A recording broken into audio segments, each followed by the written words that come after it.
we've got some questions here. Linda and Samantha and Louise are going around picking some others up, so if you have them, that'll be great. Gentlemen, I'll just list them out and you can decide exactly who wishes to answer them. We'll get through as many as we can. One, here it is. Given the current economic conditions and demand, when does the TFN envision full build-out on the residential and industrial lands? That's residential and industrial. So, can you speak to Mills? Well, yeah. This is residential. Certainly on the Mills front, we will be fully built out and fully operational at opening in May of 16. So in 5 years, they're not going to come back and ask for another, how many million, James? 60 million. No, it's a function of available land. It really is. Right. Yes, it is fully built out as we described today, and will be open all in one day, all at one time, just in the same fashion and approach to change described across that. Gotcha. Is it a race between you and the other guys, or what? No. Yes, it is. We're together. Great, thank you. The amount donated in cash back to community groups seems small in terms of the amounts of money being generated. Is this based on a percentage? I understand also there would be people hours that have a value. Still seems minuscule for a giant.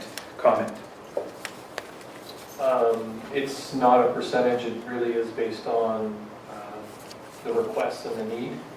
The program obviously is growing every year.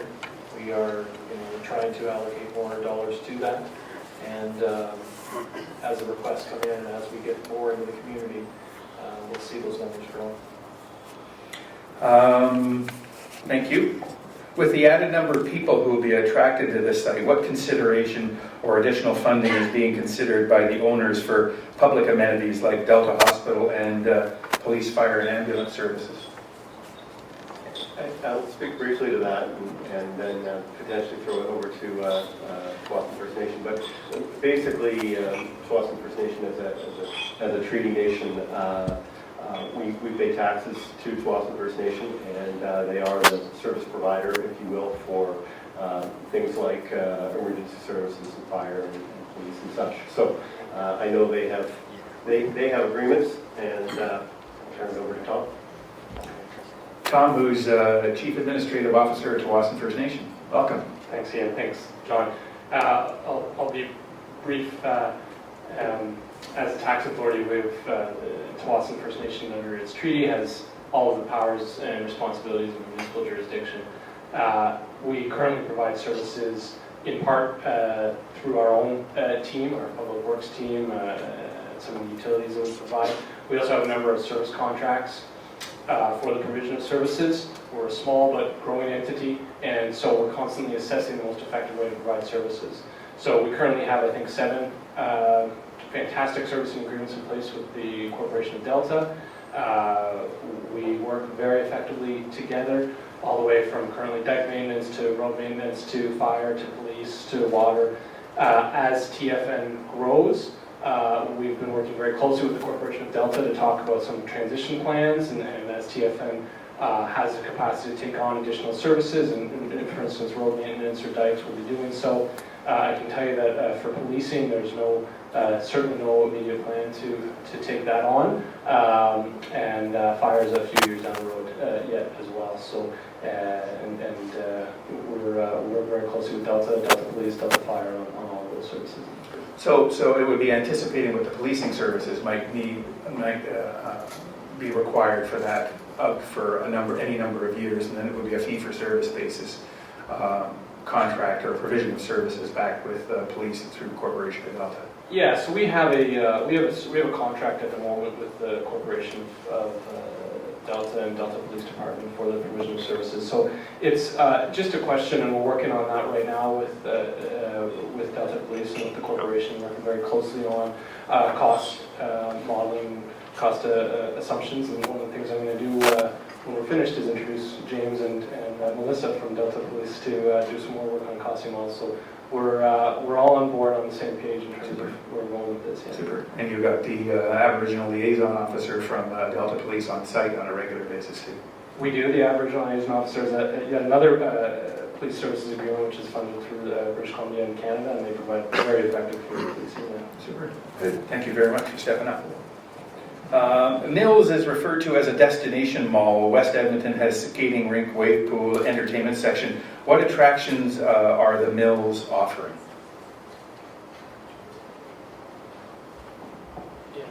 Well, obviously, Crossborder Mills has the entertainment with the cinemas. So there's the 7 screens I didn't talk about, but there's also a large component that they have with games. Sure.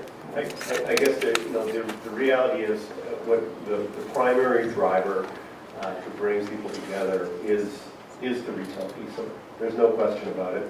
As James described on Crossborder, the theaters are a really nice fit. Unfortunately, at this point in time, the theaters, of course, everybody evaluates their own markets.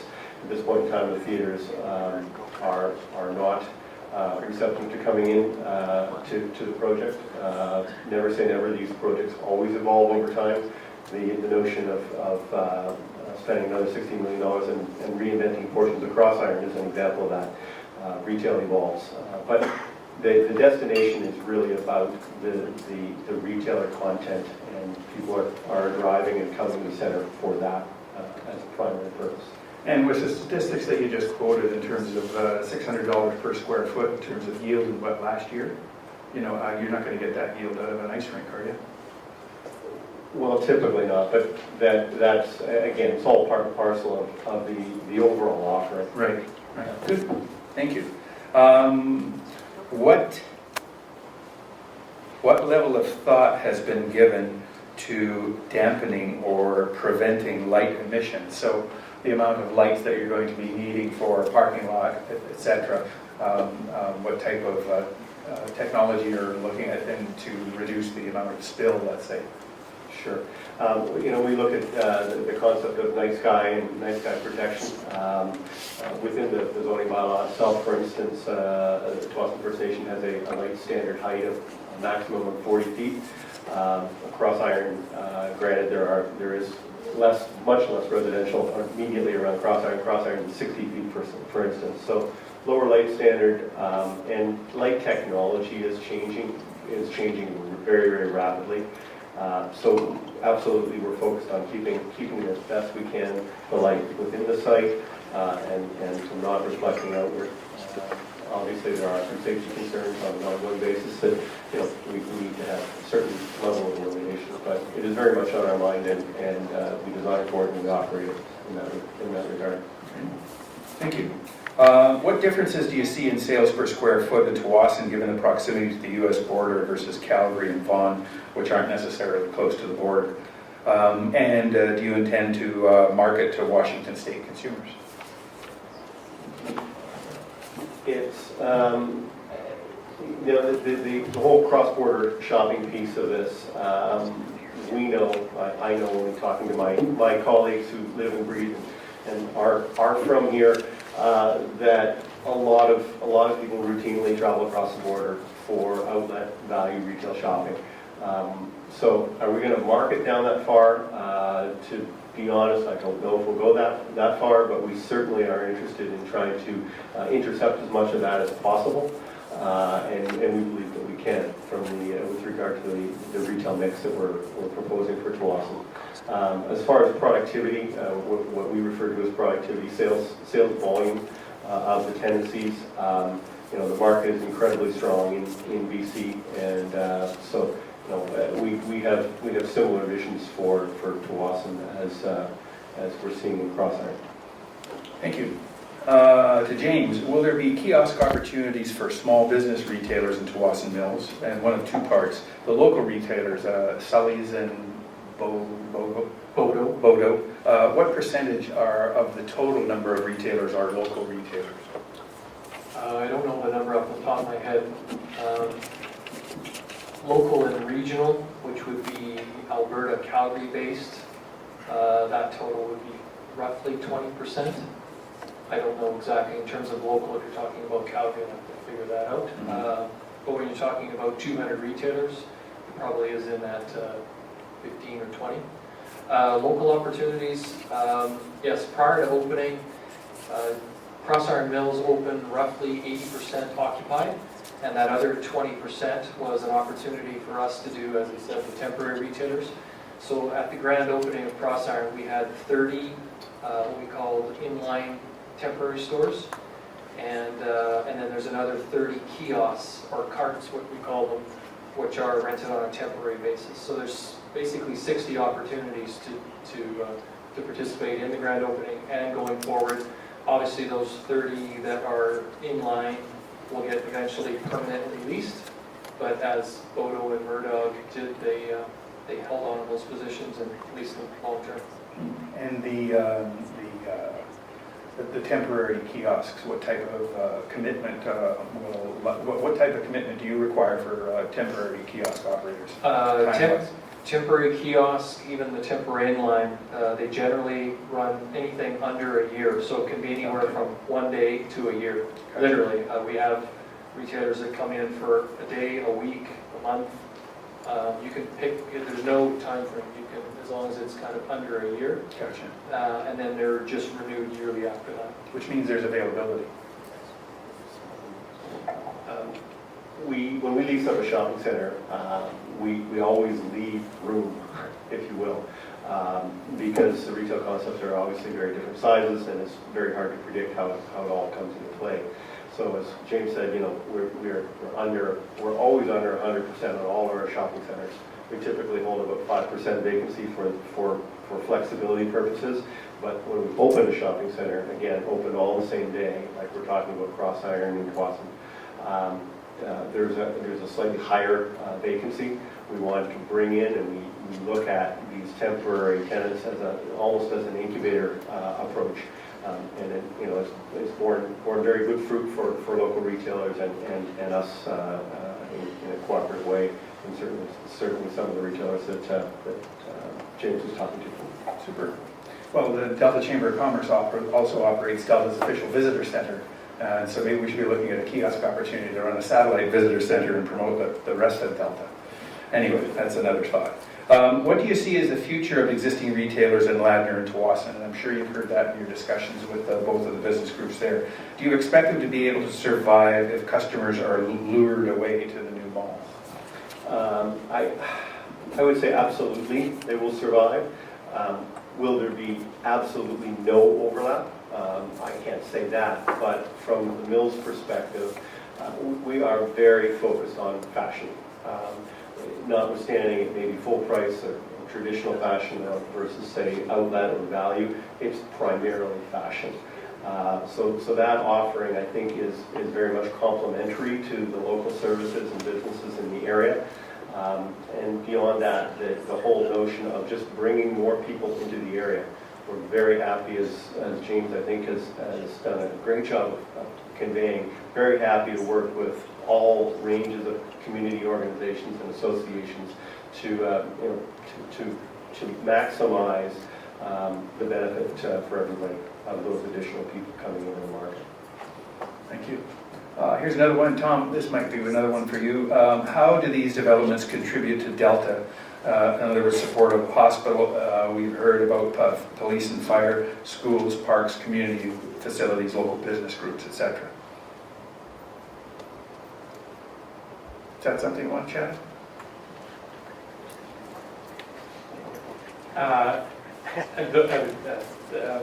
Struggling a little bit with the intent of the question there, but So I suppose it's the contribution to South Delta. So you're using existing resources, and you described, you know, police and fire and what the plans are for there, and other contractual obligations for civic works and what have you. But what is there in terms of support for hospitals, schools, parks, community facilities, that type of thing? right. So there's a whole mishmash of my policy head breaks us down in terms of jurisdiction here. It's a little bit complicated. Parks are municipal jurisdiction. And so typically those parks are funded through local taxes. TFN collects taxes. We have we had actually a park services agreement with Delta. We now are of course building and maintaining our own parks as we move forward with developments, and so our taxes will go to obviously our own parks. We're about to break ground on a sports field to TFN, and we absolutely look forward to that being a larger pool of available facilities in the context of the area. Hospitals are provincially taxed, and so we all contribute to hospitals. We are a very big supporter, I should say, of Delta Hospital. We see one of our executive councillors who this morning is a member of the board on the Delta Hospital Foundation. We contribute annually to the gala and are very, very much active in terms of those kinds of sponsorship activities. I expect, without putting our partners on the spot, that they will also, and in fact they have already become quite involved in supporting the TFN community, and as have all our partners, and as we grow and mature and find new connections, I'm sure I mean, this is all going to, the whole project here is about TFN catching up, if you will, with the very vibrant economy of the Lower Mainland. So this is an opportunity, this is a huge opportunity to become real partners and to become real participants in the economy of the Lower Mainland. So we can discuss specifics, and I'd be happy to go into them. But from a broad brush, this is a huge benefit to everyone. And we think TFN and the work that we're doing at TFN will be a role model in the province and in the country in terms of how a First Nation can rebuild its future and its legacy, and be a role model for other nations, whether in the treaty process or outside. Great, thank you very much. So, part policy, part practical. Thank you very much. Once fully occupied, both the mills and the commons, what's the anticipated increase in daily traffic on Highway 17 from its current 53,000 cars per day? And do they all pass by the same place at once? No. Honestly, I don't have that number in my head. Happy to get it. We have it. Again, as we talked about, there was an overall transportation study done for the entire development, so that information is available. And it obviously peaks on Saturdays. Right. But I can provide that. I just honestly don't have that in my head right now. No worries. We've got enough there, I'm sure. But maybe it's something you could send to me as a follow-up, and we could share with attendees as well. Happy. Thank you very much. The development plan and vision is impressive and exciting, but how does that intersect with TFN's desire to preserve its culture, language, and treaty lands?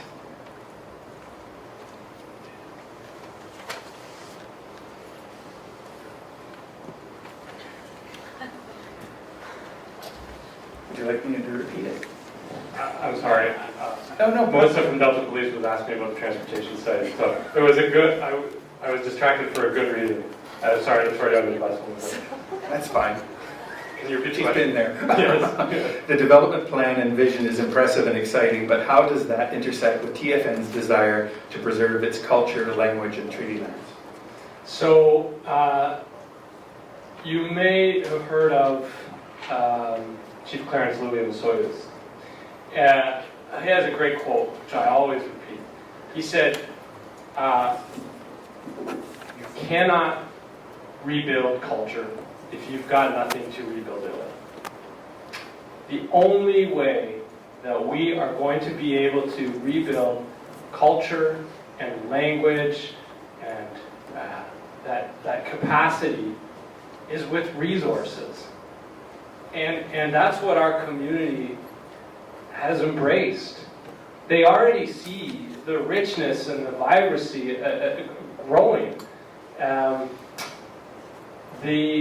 There has never been a more exciting time at Tsawwassen, certainly since I've been there, which has been some time, in terms of rebirth than right now. And that's partly because of some of the artistic opportunities that our artists have had to express themselves. Through the demand created by the need to provide input, we've reinvigorated a standing committee on language and culture, which was a component of the treaty. We've got a group meeting, I think at least twice a month, to provide advice, not just on topics related to development, but topics related to all sorts of other cultural things, which is a separate conversation. But we have a new language program operating in the preschool right now. It's called Language Nest. We're connected with a professor at SFU in terms of Hulkamanum. We can only do that with resources, with budget. And the government of Canada, and I'm going to go off here and we'll get political, the government of Canada will never fund a First Nation, ever, to do what it needs to do to rebuild itself. That is just not in the cards. I've been through the wars on that. So you've got to do it yourself. And how do you do it yourself? You do it by rebuilding your economy, and you do it by rebuilding your revenues. There is no other way. TFN knew that when it decided to get into its treaty.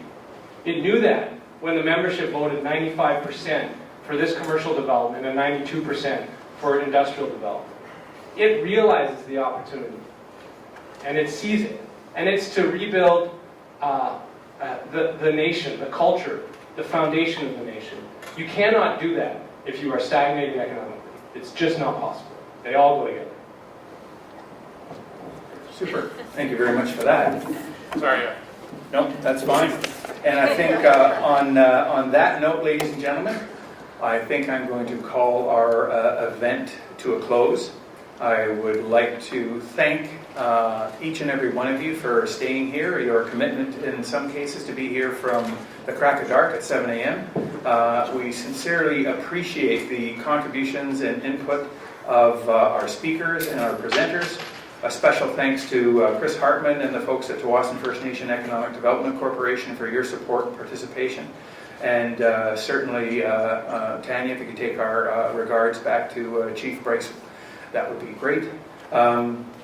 This, again, is possible because of the community telling us it's interested in finding out more. So if there are events, if there are speakers, if there are topics that you would like us to address, that's great. We would love to hear from you. It's as simple as ian@deltachamber.ca. And to plug the chamber, if you're doing business in Delta, you need to be a member of the chamber. And if you are a member of the chamber, come by and visit us. Help us understand and learn about what your business aspirations are, what you want to achieve, and let us help you achieve them together. So thank you very much, ladies and gentlemen. Remind you of your upcoming events and also invite your feedback. And until the next time, we stand adjourned. Thank you very much.